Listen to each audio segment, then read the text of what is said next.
Hello बच्चों, कैसे हैं आप सभी। उम्मीद करता हूँ आप सभी बहुत ही अच्छे होंगे। तो आज का वीडियो क्लास 12 स्टूडेंटों के लिए बहुत ही इम्पोर्टेंट होने वाला है। तो वीडियो ज़्यादा देरी न करके शुरू करते हैं। देखते हैं टॉपिक का क्या नाम है। टॉपिक का नाम है स्वप्रेरण या स्वप्रेरण गुणांक कह सकते हैं। देखते हैं इसकी डिफिनेशन क्या लिखी है। जब किसी कुंडली में धारा के मान में परिवर्तन होता है तो कुंडली में चुंबकीय फ्लक्सों की संख्या में परिवर्तन होता है, जिसके कारण एक धारा उत्पन्न होती है। तो इस घटना को क्या कहते हैं? स्वप्रेरण कहते हैं। तो आइए हम स्वप्रेरण की डिफिनेशन को चित्र से समझते हैं। ठीक है, तो पहले हमने क्या लिया? पहले हमने कुंडली लिया, फिर उस कुंडली को एक कुंजिस जोड़ दिया और एक बैटरी से जोड़ दिया, और कुंडली के पास में हमने एक बल्ब लगा दिया। ठीक है, फिर जो है जब धारा प्रवाहित किए तो कुंडली के पास में जो है चुंबकीय फ्लक्सों की संख्या में परिवर्तन होने लगा। ठीक है, तो जिनको नहीं समझ में आया, मैं एक बार फिर से समझाने का प्रयास कर रहा हूँ। तो समझिए ध्यान से, तभी तो समझ में आएगा डिफिनीशन, नहीं तो डिफिनीशन कहाँ समझ में आएगा।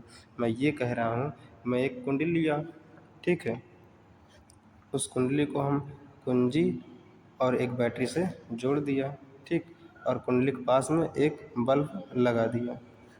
जब जो है इस पर्पज़ में हमने धारा प्रवाहित किया तो धारा के मान में परिवर्तन हुआ, तो जो है कुंडली के पास में चुंबकीय फ्लक्सों की संख्या में परिवर्तन हुआ। ठीक है, उसके बाद ये जो बल्ब है, ये बल्ब जो है जल गई। ठीक, इतनी प्रक्रिया हुई थी। तो अगर इतनी प्रक्रिया आपको समझ में आ गया होगा तो डिफिनीशन आपको याद हो जाएगा। मैं बोलूँगा तो अभी आप तुरंत कहेंगे कि सर मुझे डिफिनीशन तो याद हो गई। तो सुनिए आप डिफिनीशन क्या होती है। जिनको समझ में आ गया होगा उनको तो डिफिनीशन याद हो ही जाएगी। तो सुनिए डिफिनीशन को। जब किसी कुंडली में धारा के मान में परिवर्तन होता है तो कुंडली में चुंबकीय फ्लक्सों की संख्या में परिवर्तन होता है, जिसके कारण धारा उत्पन्न होते हैं। तो इस घटना को स्वप्रेरण कहते हैं।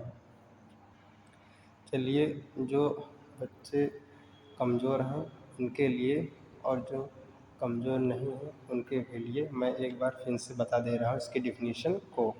तो ध्यान सुनना, अंतिम बार मैं डिफिनीशन बताने जा रहा हूँ ताकि आपको याद हो जाए। जब किसी कुंडली में धारा के मान में परिवर्तन होता है तो कुंडली में चुंबकीय फ्लक्सों की संख्या में परिवर्तन होता है, जिसके कारण एक धारा उत्पन्न होती है। तो इस घटना को स्वप्रेरण या स्वप्रेरण गुणांक कह सकते हैं। आशा करते हैं कि सभी बच्चों को जो है इसी वीडियो में जो है इसकी डिफिनीशन को समझकर याद हो गई होगी।